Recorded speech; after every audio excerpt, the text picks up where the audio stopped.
picture a sleek pirate sloop slicing through Caribbean waters, its single mast bent with canvas, racing toward a lumbering merchant vessel that has no hope of escape. So sit back, grab a cup of tea, and get ready to explore how pirates chose speed and agility over size and firepower. We'll discover why the nimble sloop became the ultimate pirate vessel, examine how shallow drafts and superior sailing abilities revolutionized pirate tactics, and learn what naval engineering, tactical innovation, and why smaller often meant deadlier in the golden age of piracy reveals about the triumph of cunning over conventional strength. The scene is 1717, somewhere in the Windward Passage between Cuba and Hispaniola. A British merchant brig spots a small vessel approaching from windward, just a sloop, perhaps 60 feet long, carrying maybe 8 guns. The merchant captain isn't overly concerned. His ship is larger, more heavily armed, with higher sides that should make boarding difficult. But as the sloop draws closer, several disturbing details become apparent. She's sailing impossibly close to the wind, gaining ground with every tack. Her deck swarms with far more men than any honest sloop would carry, and she's moving with a speed that makes escape impossible. Within an hour, the merchant vessel is taken, not by a mighty warship, but by a nimble predator perfectly designed for the pirate trade.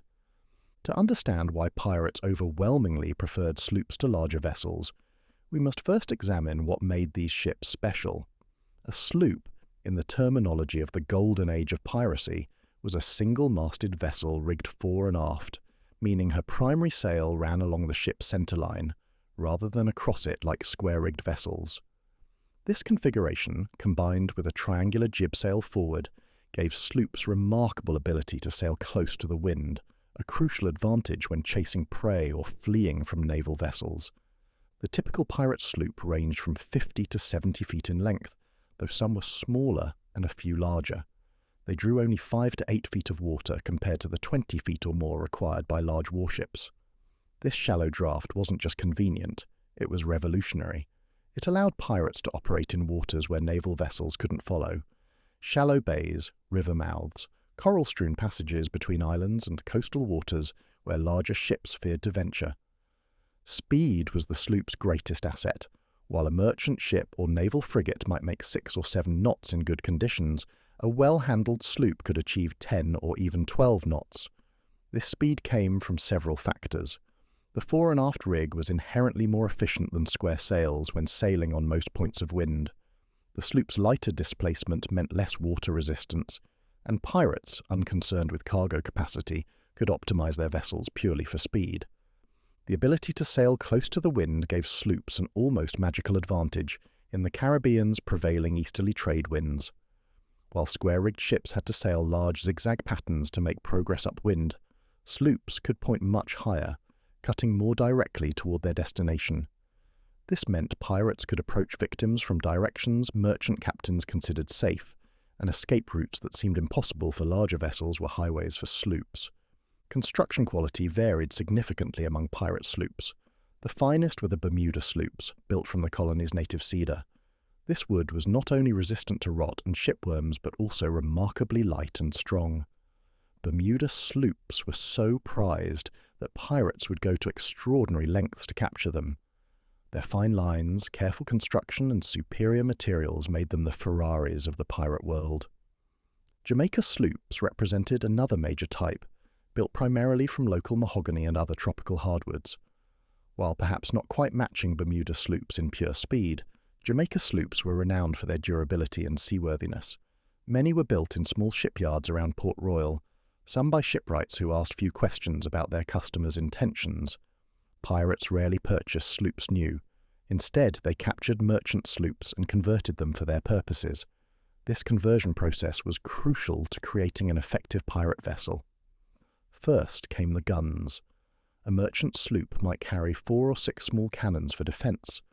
Pirates would add more, sometimes doubling or tripling the armament. They cut new gun ports, reinforced the deck to handle the weight and recoil, and added tackles and ring bolts for managing the guns. But adding guns was just the beginning. Pirates removed unnecessary weight to improve speed. Out went comfortable passenger cabins, cargo handling equipment, and anything else that didn't contribute to fighting or sailing ability. They often shortened the bowsprit and adjusted the sail plan for better manoeuvrability. Some crews added a second mast, converting their sloop into a brigantine, though this was less common as it could reduce the vessel's handiness. The human element was crucial to a sloop's effectiveness. A merchant sloop might sail with 8 to 12 men. Pirates packed in far more, sometimes 50, 70 or even more men, on a vessel designed for a fraction of that number. This overcrowding served multiple purposes. It provided the manpower for rapid sail handling, allowing pirates to outmaneuver their prey. It supplied boarding parties that could overwhelm larger crews through sheer numbers, and it created the intimidation factor of a deck visibly swarming with armed men. Famous pirate sloops entered maritime legend through their exploits. Blackbeard's adventure started life as a merchant sloop before the notorious pirate captured and converted her. Under his command, she became a terror of the American coast, fast enough to overtake merchantmen and shallow-drafted enough to hide in North Carolina's sounds and inlets. When Blackbeard needed more firepower, he used adventure alongside his larger flagship, Queen Anne's Revenge, demonstrating the tactical flexibility of combining vessel types. Samuel Bellamy's Marianne represented another legendary conversion. Originally built as a merchant vessel, she was transformed into one of the most successful pirate vessels of her era. Bellamy used her speed and agility to capture over 50 ships in less than a year, including the slave ship Whydah, which became his new flagship. Even after upgrading to the larger vessel, Bellamy kept Marianne in his fleet, recognizing the continued value of a fast, nimble sloop. Stader Bonnet's Revenge illustrated both the advantages and limitations of sloops. The gentleman pirate purchased her as a merchant sloop and had her converted for piracy, an unusual approach that reflected his inexperience. Despite his poor seamanship, Revenge's inherent qualities allowed Bonnet to capture several prizes. When Blackbeard temporarily took command of the sloop, he demonstrated what an experienced captain could achieve with such a vessel, using her to take multiple prizes in rapid succession. The tactical employment of sloops revolutionized piracy. Traditional naval warfare emphasized line-of-battle tactics, with large ships exchanging broadsides until one surrendered or sank. Pirates using sloops developed entirely different approaches. Hit-and-run attacks became the norm. A sloop would dash in, fire a broadside into a merchant's rigging to disable her, then use superior maneuverability to avoid return fire while the crew prepared to board. Night operations particularly favored sloops. Their low profile and quiet sailing characteristics allowed them to approach targets unseen. Pirates would position themselves to attack at dawn, when victims were least prepared, and the morning calm often favored the sloop's ability to use sweeps, long oars, for propulsion. Many merchant vessels were taken without firing a shot, surprised by pirates who seemed to materialize from nowhere. Coastal ambushes represented another specialized tactic. Pirates would hide their sloops in small coves or behind headlands, posting lookouts to watch shipping lanes. When a suitable target passed, the sloop would dart out, using local wind patterns and currents that pirates knew intimately. The victim, committed to a deep-water channel, couldn't maneuver effectively, while the shallow-draft sloop could dance around them. The sloop's ability to work in shallow water enabled unique forms of piracy. Pirates could pursue victims into rivers where larger ships dared not follow. They could beach their vessels for repairs in hidden locations, or to divide treasure without fear of surprise. Some crews became experts at kedging, using anchors to pull their sloops through shallow passages where wind couldn't reach, opening up escape routes impossible for deeper vessels. When comparing sloops to galleons or frigates, the trade-offs were clear but generally favored the pirates. A Spanish galleon might carry 40, 60, or even more guns compared to a sloop's 8 to 12. But those guns were useful only if they could be brought to bear on a target. The sloop's speed and agility often made it impossible for larger ships to maintain a firing position. It was like a motorcycle harassing a tank. The tank's firepower was irrelevant if it couldn't target the nimble opponent. Maneuverability differences were even more pronounced. A galleon needed hundreds of men to handle its complex square-rigged sail plan. Changing course was a major evolution requiring coordinated effort across multiple masts and dozens of sails. A sloop, with its simple fore and aft rig, could tack or jibe quickly with a handful of experienced sailors. Pirates could reverse course, shoot through gaps between other vessels, and make rapid adjustments that would be impossible for larger ships. The crew requirements further favoured sloops for piracy. A galleon needed a minimum crew just to sail safely, let alone fight. Pirates, always challenged to recruit enough skilled sailors, could operate a sloop effectively with far fewer men. This allowed them to maximise the fighting complement while still maintaining sailing capability. When it came time to divide plunder, fewer essential crew members meant larger shares for everyone, a powerful recruiting tool. Operational costs also mattered. Maintaining a large warship required constant supplies of specialised materials, massive spars, heavy canvas, miles of rigging, tons of ballast. Sloops needed far less of everything. They could be careened and maintained on any convenient beach. Local materials often sufficed for repairs. Pirates could sustain operations without access to major port facilities, increasing their independence and security. Weather handling showed another sloop advantage. While large ships were certainly more stable in heavy seas, they were also more vulnerable to certain conditions. A galleon caught on a lee shore in a gale faced almost certain destruction. A sloop, with its shallow draft and handy rig, had better chances of clawing off a dangerous coast. In sudden squalls, common in the Caribbean, a sloop's simple sail plan could be reduced quickly, while a galleon's crew might still be struggling with top sails when the full force hit.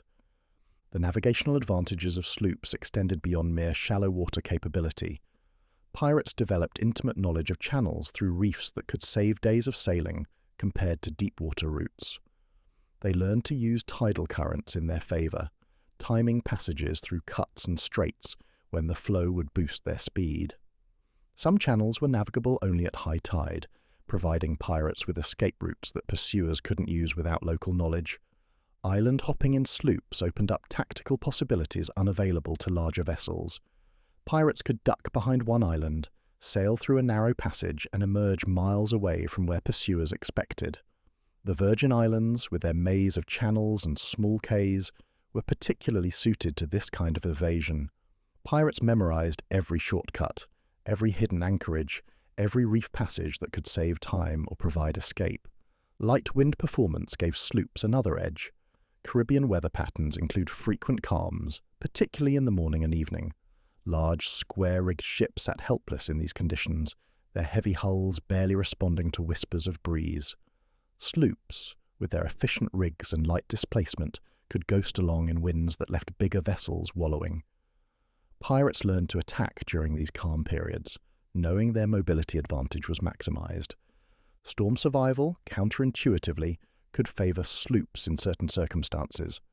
While no small vessel wanted to face a hurricane, sloops had options unavailable to deep-draft ships. They could run up rivers, anchor in hurricane holes surrounded by mangroves, or beach themselves above the storm surge. Many large vessels lost in storms might have survived if they could have reached the shelter available to shallow-draft sloops. The process of capturing and converting merchant sloops became systematized among successful pirate crews. When pirates took a sloop that showed promise, they evaluated her carefully.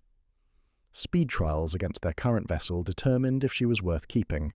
They examined the hull for signs of worms or rot. The rig was assessed for efficiency and condition. If the captured sloop proved superior, pirates might transfer to her, burning or releasing their previous vessel. Conversion followed established patterns. Gun ports were cut with careful attention to maintaining hull strength. Pirates had learned that too many guns, poorly placed, could weaken a vessel fatally.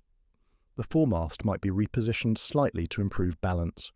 Running rigging was often completely replaced with higher quality rope, as pirates could afford the best materials through their plunder.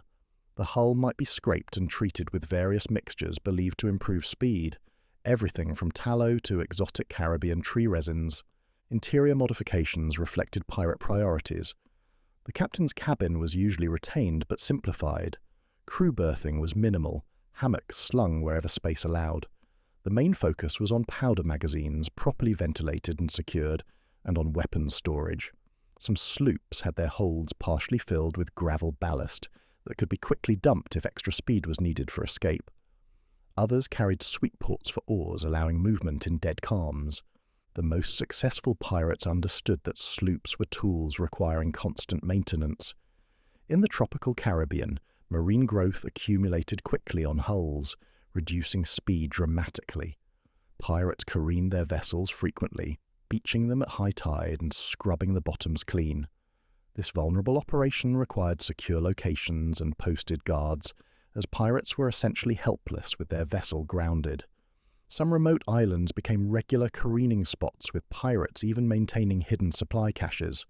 Sail maintenance was equally crucial. Caribbean sun and salt spray deteriorated canvas quickly. Pirates became expert at patching and reinforcing sails, often using materials from captured vessels. They learned which sail combinations worked best in various conditions.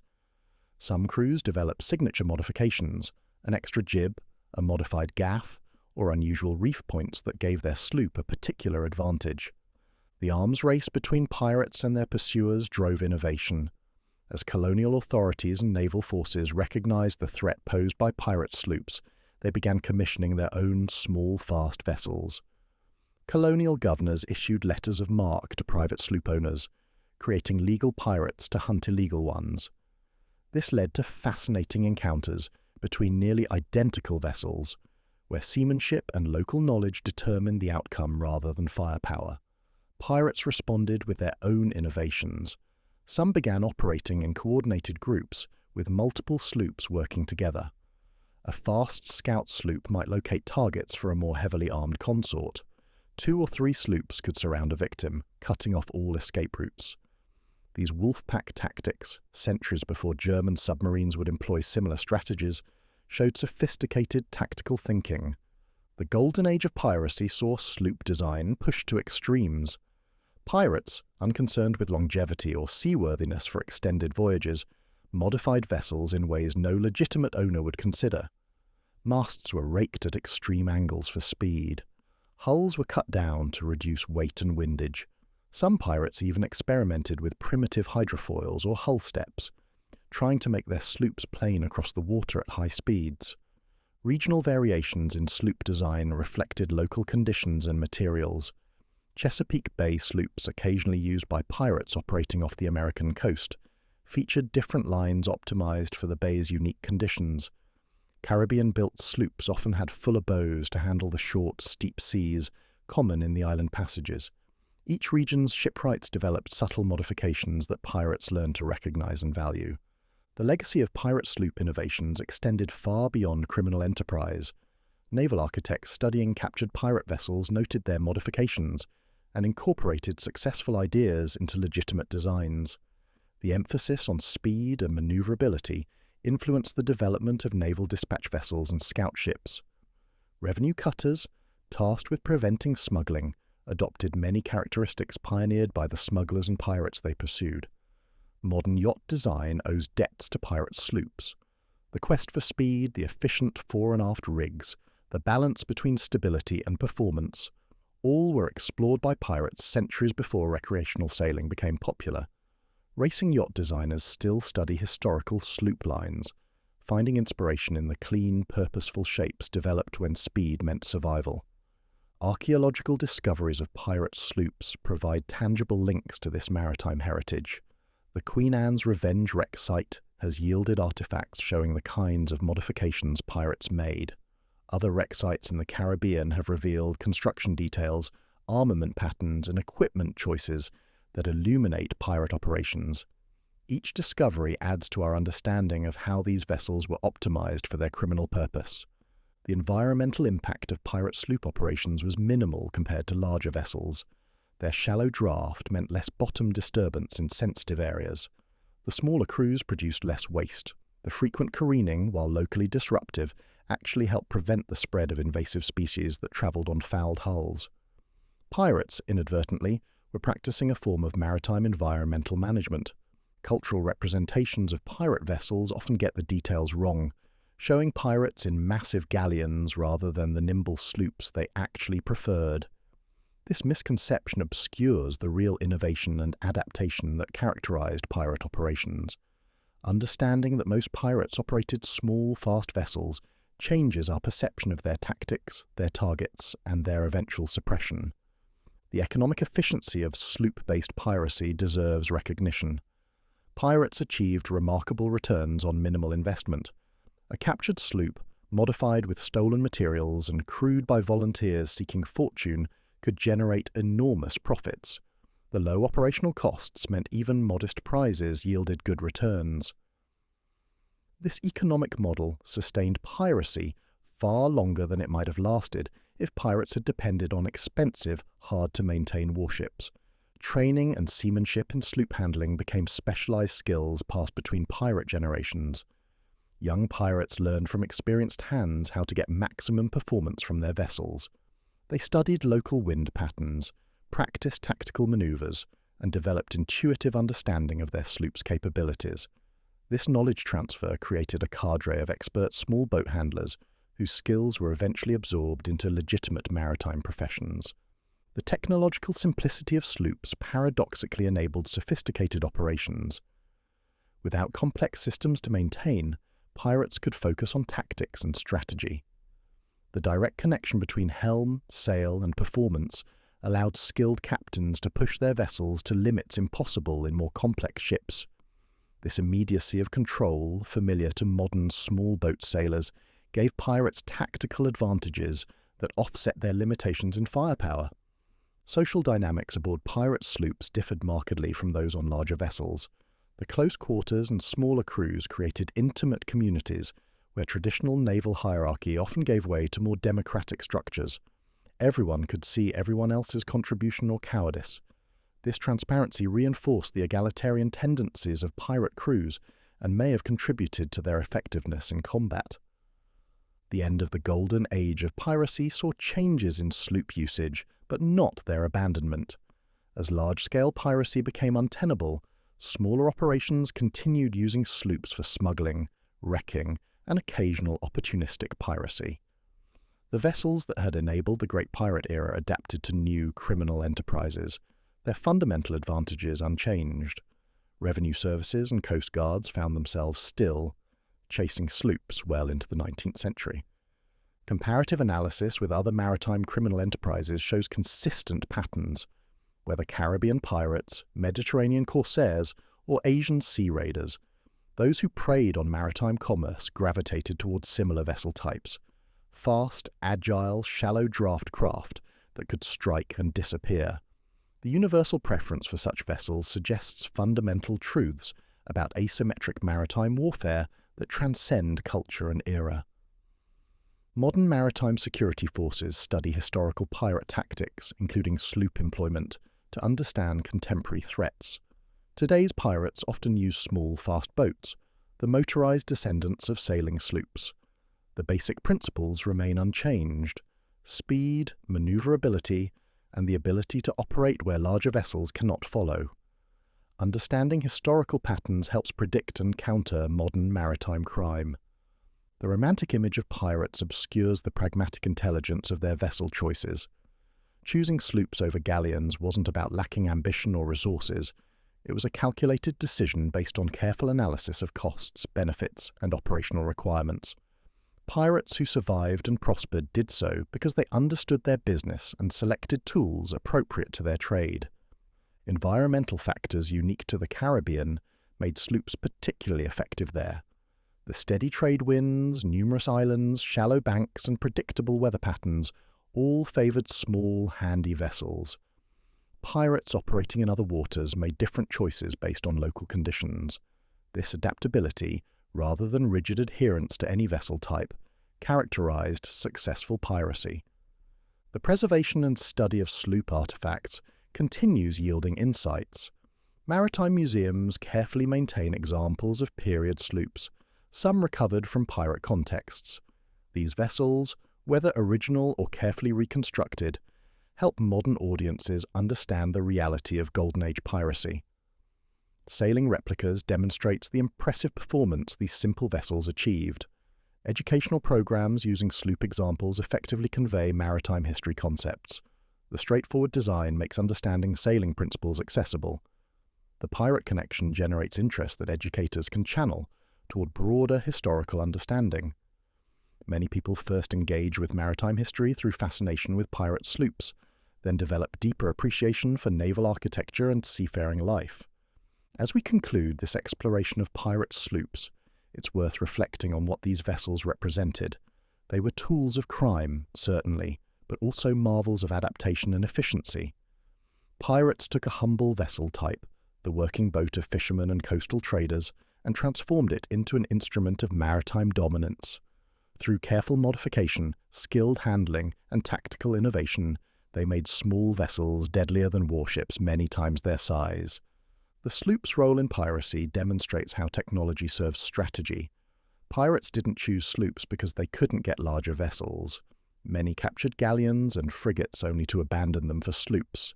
They chose sloops because these vessels perfectly matched their operational needs, striking quickly, evading pursuit, accessing hidden bases, and maintaining freedom of action. The tool fit the task perfectly. Modern sailors who handle fore and aft rigged vessels experience something of what pirates felt. The responsive helm, the ability to point high into the wind, the acceleration when sheets are trimmed correctly, these sensations connect us across centuries to men who used these same forces for darker purposes. Understanding pirate sloops helps us understand not just maritime crime, but the eternal relationship between human ingenuity and the sea. The democratization of naval power that sloops represented had lasting consequences. No longer did maritime dominance require national resources and massive ships. A small group with a fast sloop could challenge empires, at least locally and temporarily. This shift presaged later developments in asymmetric warfare and continues relevance in contemporary security discussions. In the end, the pirate sloop stands as testament to the principle that in warfare, as in life, bigger isn't always better. Speed, agility, and intelligence often triumph over brute force. The pirates who terrorized Caribbean shipping understood this truth and exploited it brilliantly. Their legacy lives on not in the crimes they committed, but in the innovations they pioneered and the maritime traditions they influenced. The next time you see a sleek sailing yacht cutting through the waves, remember that its spiritual ancestors once flew the black flag, proving that sometimes the smallest vessels can change history.